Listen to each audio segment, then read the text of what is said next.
Thank you, Chairman McHenry. I'm extremely proud to have this legislation that, frankly, I've been working on for 3 years at least.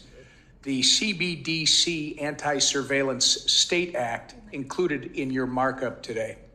It's the first anti-central bank digital currency legislative effort introduced in the United States and for the past 2 Congresses.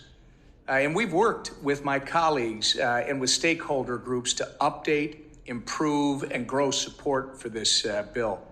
Today, this bill has the support of 60 members of Congress and groups ranging from the Independent Community Bankers Association and American Bankers Association to Club for Growth, Heritage Action, and the Blockchain Association. We've come a long way. This bill is simple.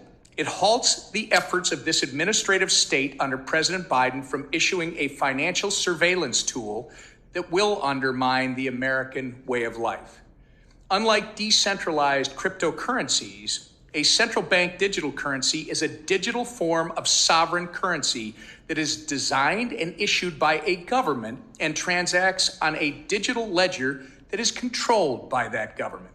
In short, a central bank digital currency is a government-controlled, programmable money that, if not designed to emulate cash, could give the federal government the ability to surveil and restrict Americans' transactions. This is not just alarming, it's downright un-American.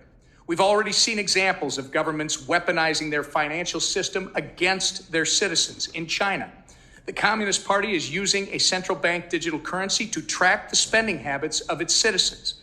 The data is being used to create a social credit system that rewards or punishes people based on their behavior. Closer to home, in the Western Hemisphere in Canada, the Trudeau administration froze the bank accounts of individuals involved in the 2022 trucker protests. That might work in Canada. That doesn't work here. This appetite for financial surveillance may be gaining a stronghold, unfortunately, right here at home. The White House issued an executive order placing urgency on central bank digital currency research and development, and the agency reports to that executive order have made it clear that the Biden administration is not only itching to create a CBDC, but they are willing to trade Americans' right to financial privacy for a surveillance-style central bank digital currency. We're not going to let this happen. My bill ensures the United States digital currency policy is in the hands of the American people, not the administrative state, so that it reflects our American values of privacy, individual sovereignty, and free market competitiveness. American values.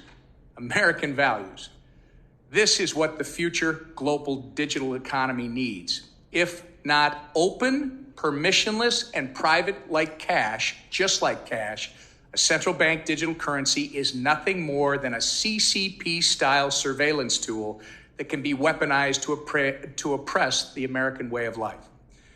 If China embraces it, you know it's something worth standing against in this country. I'd like to welcome all of my colleagues on both sides of the aisle to support this bill, which protects innovation and defends against an ever-expanding government surveillance state. Thank you again, Chairman McHenry and Congressman Hill, for working with me on this legislation, and I yield back the balance of my time.